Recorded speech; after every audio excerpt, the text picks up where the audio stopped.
చెన్నైలో జరిగిన వైఎస్ కుటుంబంలోని పెళ్లి ఇప్పుడు రెండు రాష్ట్రాల్లోనూ చర్చనీయాంశంగా మారింది. రెండు తెలుగు రాష్ట్రాలతో పాటు చెన్నైలోనూ చర్చనీయాంశంగా మారింది. ఎందుకంటే ఆంధ్రప్రదేశ్ నుంచి వైఎస్ జగన్మోహన్ రెడ్డితో పాటు వైసీపీ ఎంపీలు వెళ్లారు. అదే విధంగా తమిళనాడు నుంచి డిఎంకే నుంచి వచ్చారు, ముఖ్యమంత్రి స్టాలిన్ వచ్చారు, ఆయన తనయుడు వచ్చారు, ఆయన అల్లుడు వచ్చారు. అదే విధంగా ఏఐఏడిఎంకే నుంచి పళనిస్వామి వచ్చారు. ఆ తర్వాత టీవీకి అధినేత సినిమా హీరో విజయ్ కూడా వచ్చారు. ఇంతమంది నాయకులు, ఇంతమంది సినిమా వాళ్ళు ఈ పెళ్లికి రావడం పైన తెలుగు రాష్ట్రాలతో పాటు తమిళనాడులో కూడా చర్చ సాగుతోంది. ఈ పెళ్లికి ఉన్నటువంటి ప్రాధాన్యత ఏంటి, అసలు ఈ పెళ్లి ఎవరిది, ఎవరితో ఎవరికి జరిగింది, ఎందుకు ఇంతమంది వెళ్లారన్నది తెలుగు రాష్ట్రాలతో పాటు తమిళనాడులో జరుగుతున్నటువంటి చర్చ. ఈ పెళ్లి వైఎస్ జార్జి రెడ్డి మనవడు వైఎస్ సాహిల్ది. వైఎస్ సాహిల్ చేసుకున్నది వైదిక. వైదిక అంటే మురుగప్ప ఫ్యామిలీకి సంబంధించినటువంటి అమ్మాయి. మురుగప్ప ఫ్యామిలీకి సంబంధించినటువంటి ఏఎంఎం అరుణాచల మురుగప్ప చెట్టియార్ కూతురు వైదిక. సాహిల్ వైఎస్ సునీల్ రెడ్డి కొడుకు. YS Sunil Reddy YS George Reddy కొడుకు. YS George Reddy YS Raja Reddy కొడుకు. అంటే వైఎస్ రాజశేఖర రెడ్డికి అన్న, జగన్మోహన్ రెడ్డికి పెదనాన్న, జగన్మోహన్ రెడ్డి పెదనాన్న కొడుకు సునీల్ రెడ్డి కొడుకు సాహిల్.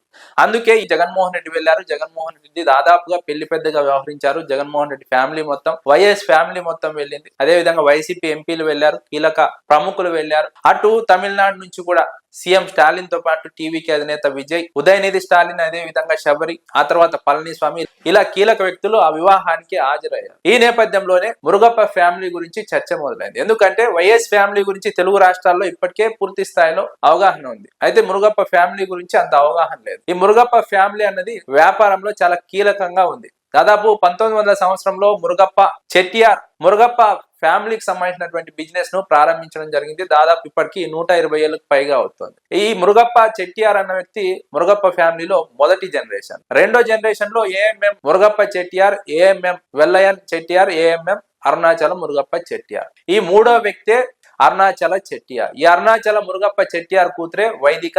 వైదిక సాహిల్ ను వివాహం చేసుకుంది. సాహిల్ వైఎస్ సునీల్ రెడ్డి కొడుకు. చాలా కాలంగా వ్యాపారాల్లో కీలకంగా ఉన్నటువంటి మురుగప్ప ఫ్యామిలీ ఫోర్బ్స్ లిస్ట్ ప్రకారం భారతదేశంలోని 100 మంది ధనవంతుల్లో మురుగప్ప ఫ్యామిలీ 26వ స్థానంలో ఉంది. వీరి మొత్తం కుటుంబ సంపద దాదాపుగా 85,000 కోట్ల దాకా ఉంటుందని అంచనా. ప్రధానంగా వీరికి సంబంధించినటువంటి కంపెనీలు కోర్మాండల్, అదేవిధంగా ట్యూబ్ ఇన్వెస్ట్మెంట్స్, అదేవిధంగా ఏఐడి ప్యారీ. ఈ 3 కంపెనీలతో పాటు చాలా కంపెనీలు కూడా ఉన్నాయి ప్రధానంగా మురుగప్ప ఫ్యామిలీకి సంబంధించి. ఇప్పటికీ ఇది ఫ్యామిలీ బిజినెస్ గానే నడుస్తోంది. ఫ్యామిలీ బిజినెస్ గా నడుస్తున్న నేపథ్యంలోనే దాదాపుగా చాలా కంపెనీలు రన్ చేస్తున్నారు. వీరి నెట్వర్క్ మొత్తం 85,000 కోట్లుగా ఉంది. వైఎస్ ఫ్యామిలీతో మురుగప్ప ఫ్యామిలీ విఎం అందుకోవడంతో అటు తెలుగు రాష్ట్రాలతో పాటు తమిళనాడులో కూడా చర్చ సాగింది. మురుగప్ప ఫ్యామిలీ ఇంత కీలకమైనటువంటి ఫ్యామిలీ కాబట్టి తమిళనాడుకు సంబంధించినటువంటి అన్ని రాజకీయ పార్టీల నాయకులు, ముఖ్యమంత్రులతో పాటు అందరూ రావడం జరిగింది. మాజీ ముఖ్యమంత్రి కూడా వచ్చారు. అటువైపు చూసినప్పుడు మురుగప్ప ఫ్యామిలీ వ్యాపార పరంగా చాలా కీలక హోదాలో ఉంది. ఇటువైపు చూసినప్పుడు వైఎస్ ఫ్యామిలీ రాజకీయంగా చాలా కీలక హోదాలో ఉంది. ఇద్దరు ముఖ్యమంత్రిగా పనిచేసినటువంటి నేపథ్యం వైఎస్ ఫ్యామిలీకి ఉంది. అటువైపు రాజకీయాల్లో ప్రత్యక్ష ఇన్వాల్వ్మెంట్ లేకపోయినప్పటికీ పరోక్షంగా రాజకీయంగా చాలా మంచి సంబంధాలు ఉన్నాయి. అందుకే అన్ని పార్టీల నాయకులు వచ్చారు. అదే సమయంలో వ్యాపార పరంగా చాలా కీలక హోదాల్లో ఉన్నారు. దేశంలోనే పేరెన్నిక కన్నా సంస్థల్లో ఒకటిగా ఉన్నటువంటి మురుగప్ప ఫ్యామిలీ వైఎస్ ఫ్యామిలీతో జత కట్టడంతో, వైఎస్ ఫ్యామిలీతో బంధుత్వం కలవడంతో రాజకీయంగా పాటు వ్యాపార వర్గాల్లో కూడా కీలక చర్చ సాగుతోంది.